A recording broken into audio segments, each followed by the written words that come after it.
Mute mute था। हाँ sir. तो मुझे लगता है कि जॉर्ज पंजम के बारे में आज की जनरेशन शायद न जानती हो, लेकिन सबसे बड़ी बात यह है कि ये जॉर्ज पंजम वही हैं जब भारत आए थे तो इनकी शान में एक गीत लिखा गया और जो गीत आज भारत का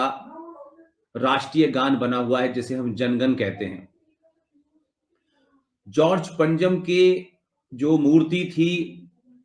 वो राजपथ के ऊपर जो इंडिया गेट है, और इंडिया गेट से अगर हम नेशनल स्टेडियम की तरफ देखते हैं तो वहां एक कैनोपी थी। 1960 तक वहां जॉर्ज पंजम विराजमान थे। और बार बार लोग ये कहते हैं कि 15 अगस्त 1947 को देश आजाद हुआ, देश आजाद हुआ, लेकिन मैं बार बार कहता हूं कि ऐसी कोई तारीख हमें नहीं मिलती। जो असल चीज लिखी हुई मिलती है वो है ट्रांसफर ऑफ पावर, और ट्रांसफर ऑफ पावर से हमें यह समझ में आता है कि हमने जब पावर ट्रांसफर की लेकिन व्यवस्था हमारी वही बनी रही। इसलिए 1958 तक सुभाष चंद्र बोस के परिवार की जासूसी हुई। 1966 तक इंटरनल सिक्योरिटी की देखरेख करने वाली आईबी ब्रिटेन की मिलिट्री इंटेलिजेंस को रिपोर्ट करती थी। 1949 में भोपाल नाम की रियासत भारत में जुड़ी।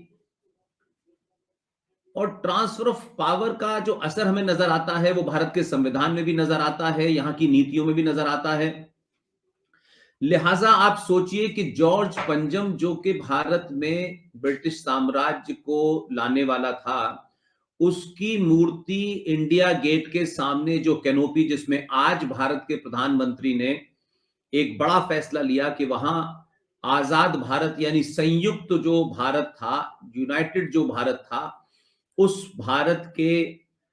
पहले वो शख्स जिसने भारत को आजादी का बिगुल बजाया, अंग्रेजी सत्ता और अंग्रेजी आर्मी के सामने भारत की आजादी की घोषणा की, विश्व के 11 देशों ने उसे मान्यता दी 21 अक्टूबर 1943 को। लेकिन ट्रांसफर ऑफ पावर के माध्यम से जो लोग आए उन्होंने किस तरीके से ऐसे वीर लोगों को, ऐसे लोगों को जो देश को, दुनिया को इंस्पायर करते, उनको किस तरीके से इतिहास से मिटा दिया। तो आज मैं ये बात कुछ इस बैकग्राउंड में कहना चाहता हूं कि 1960 में इस कैनोपी पे जहां अब देश के उस बहादुर सिपाही, उस बहादुर सपूत की वहां कांसे की मूर्ति ग्रेनाइट की मूर्ति लगाई जाएगी, वहां पर जॉर्ज पंजम की थी जिसे 1960 में वहां से हटाया गया। लेकिन आज भी दिल्ली के अंदर अगर सबसे बड़ा कोई पार्क है जिसे आप कोरोनेशन पार्क कह सकते हैं, सबसे बड़े पार्क में आज भी जॉर्ज फिफ्थ जिंदा है। तो हम जिस गुलामी की बात करते हैं, जिस आजादी की बात करते हैं, उसमें आज भी गुलामी के हजारों ऐसे निशानियां हैं जिससे हमारे आने वाली जनरेशन आज भी भारत क्या था, भारत की पहचान क्या थी, संस्कृति क्या थी, वो नहीं जान पाती है। इसलिए आज का फैसला एक ऐतिहासिक फैसला है और इस फैसले से आने वाली जनरेशनों को भारत के उस इतिहास की बात पता चलेगी जिसे सरकारों ने समय समय पे छुपाया, दबाया। यूं तो सब जानते हैं सुभाष चंद्र बोस के बारे में, हम सबको पता है कि उनके पिता का नाम जानकी नाथ बोस था, उनकी माता जी थी प्रभावती बोस थी। वो 14 भाई बहन थे और बेटों में उनका 6ठा नंबर था और पूरे जो बच्चे थे उसमें उनका 9वां नंबर था। और अपने उन 14 बच्चों में से 9वें नंबर के थे सुभाष चंद्र बोस। उनका जन्म कटक में हुआ था, उनकी पढ़ाई शुरू की वो भी कटक में ही हुई थी और उस स्कूल का नाम था Baptist missions Protestant European school. वहां वो उन्होंने शिक्षा ली और हम सब जानते हैं कि अगस्त 1920 में वो इंडियन सिविल सर्विसेज में आए। उनकी चौथी पोजीशन थी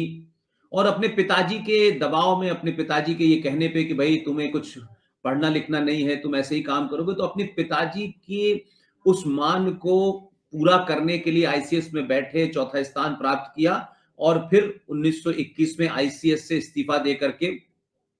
वो आजादी की लड़ाई में शामिल हो गए। और मैं ये मानता हूं कि आज एक और घटना घटी है जिसका जिक्र होना चाहिए कि ये जो इंडिया गेट था जो अंग्रेजों का बनाया हुआ था,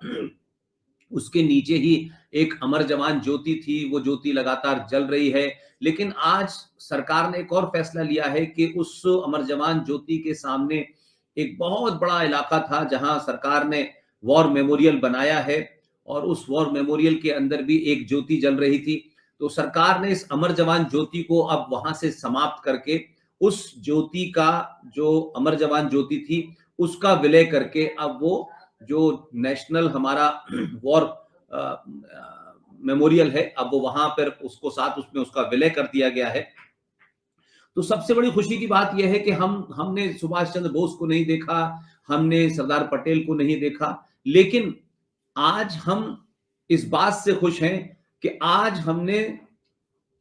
सुभाष चंद्र बोस को इंडिया गेट के ऊपर उस कैनोपी में, जहां 1960 तक जिस आदमी ने भारत को गुलाम बनाया, उसकी जगह हटा करके उस आदमी की आज वहां मूर्ति लगने की बात की घोषणा हुई है, जिस आदमी ने 21 अक्टूबर 1943 को भारत की आजादी की घोषणा कर दी थी। संयुक्त भारत के वो पहले प्रधानमंत्री थे। और उस सबके बाद मैं मानता हूं कि लगातार इसकी अवहेलना होती रही। सुभाष चंद्र बोस के बारे में इतिहासों में गलत पढ़ाया गया कि क्योंकि इतिहास अगर सही लिखा जाता तो जो बौने लोग थे, जो अंग्रेजों की चाटुकारिता के माध्यम से देश के प्रधानमंत्री बने, और आप गजब देखिए कि एक तरफ एक आदमी अपनी पार्टी के अंदर, अपनी पार्टी के जो 14 या 15 प्रोविंस थे, उसको जब प्रधानमंत्री बनना था तो उसके लिए शर्त ये थी कि वो पहले कांग्रेस पार्टी का अध्यक्ष होगा, वही प्रधानमंत्री बनेगा। तो 1946 में आप सोचिए कि जवाहरलाल नेहरू की पॉपुलैरिटी का और उनकी लोकप्रियता का और उनकी महानता का बौनापन इससे समझ में आ जाएगा कि 15 प्रोविंस असेंबली ने जब अपने मतदान का वो डिब्बा खोला तो जवाहरलाल नेहरू को एक भी वोट नहीं मिला था। जो आदमी अपनी पार्टी का अध्यक्ष नहीं बन सकता था, उस आदमी को गांधी जी ने अपनी कद और अपने स्टेचर का इस्तेमाल करते हुए उस बौने आदमी का साथ दिया और उसे देश का पहला प्रधानमंत्री घोषित कर दिया। लेकिन 1986 में तो भारत गुलाम था, जैसा कि अगर हम मान लें, जो कहा जा रहा है 15 अगस्त, लेकिन 1946 में अगर भारत गुलाम था तो हम उस घटना को क्यों भूल जाते हैं जहां 21 अक्टूबर 1943 को सुभाष चंद्र बोस ने भारत की आजादी की घोषणा की, भारत की सरकार बनाई, करेंसी चलाई और दुनिया के 11 देशों ने इसे मान्यता दी। तो अब अगर हम इस तथ्य को भी रखें तो इस तथ्य पे तो कोई डिबेट नहीं हो सकती, लेकिन फिर भी आज हमको ये बार बार बताया जाता है कि देखिए साहब, वो सुभाष चंद्र बोस तो ये थे और वो ये नहीं थे और वो हिटलर से मिलने गए। हमारा मानना यह है कि अपने परिवार को, अपने घर को, अपने राष्ट्र को अगर आपको बचाने के लिए बाहर जाकर के भी कुछ मदद लेनी पड़े, बाहर जाकर के भी कुछ गुर सीखने पड़े, तो उसमें बुराई नहीं है। क्योंकि हम लगातार ये देख रहे हैं कि वो चापलूसों का आज तक सिलसिला खत्म नहीं हुआ। लिहाजा ऐसे तमाम स्मारक, ऐसी तमाम पहचाने जो भारत को भारतीयता से जोड़ती हो, जो भारत के आम नागरिक को राष्ट्र से जोड़ती हो, अपने इतिहास से जोड़ती हो, उनको अगर दोबारा से जिंदा किया जा रहा है तो मैं समझता हूं कि यही सबसे बड़ा काम सरकारों का होना चाहिए। ये सड़कें बनना, ये एयरपोर्ट बनना, ये कुछ कुछ बांट करके वोट ले लेना, सत्ता पे चले जाना, गरीब की बात करना, दलित की बात करना, पिछड़े की बात करना, तो पिछले 70 सालों में इस देश में को लगातार बांटा गया है। आपने इलाकों में बांटा, भाषा पे बांटा, जात पे बांटा, और इस देश को जिन लोगों ने मजहब के नाम पे 1947 में तोड़ा, वो मजहब के लोग अब इस देश में बंगाल में आतंक फैला रहे हैं, कश्मीर में आतंक फैला रहे हैं, उत्तर प्रदेश में फैला रहे हैं, कोई खुली चुनौती दे रहा है, कोई बनारस के अंदर कुछ मारकाट कर रहा है, कोई रतलाम से हिंदुओं को वहां से भगाने की कोशिश कर रहा है। तो ये तो सिलसिला आज भी चल रहा है हमारे यहाँ। तो फिर ये हमने देश आजाद किस लिए कराया था? और आजाद था तो फिर इस देश की जो मान्यताएं हैं, परंपराएं हैं, फिर उस हिसाब से देश चलना चाहिए था। कानून समाज के वैसे ही मिलने चाहिए, उससे होना चाहिए था। तो मेरा कहने का सेंस यह है कि अगर भारत राष्ट्र का प्रधानमंत्री आज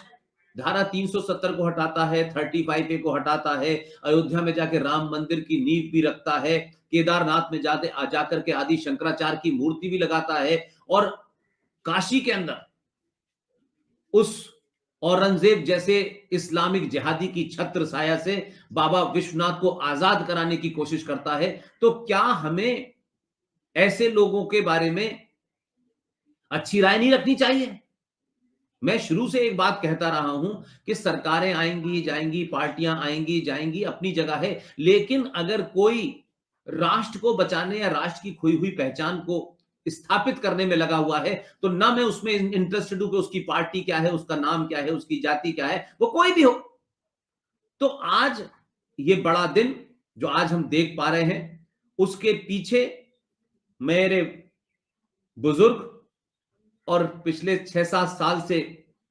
लगातार किसी न किसी बहाने एक टीम की तरह हम लोग काम कर रहे हैं। मेजर जनरल जीटी बख्शी साहब जो कुछ चंद मिनटों में जुड़ने वाले हैं, क्योंकि उनका शायद कोई विदेशी टेलीविजन पे इंटरव्यू चल रहा था, इसलिए ये जो लाइव ब्रॉडकास्ट था इसलिए लेट हुआ है। और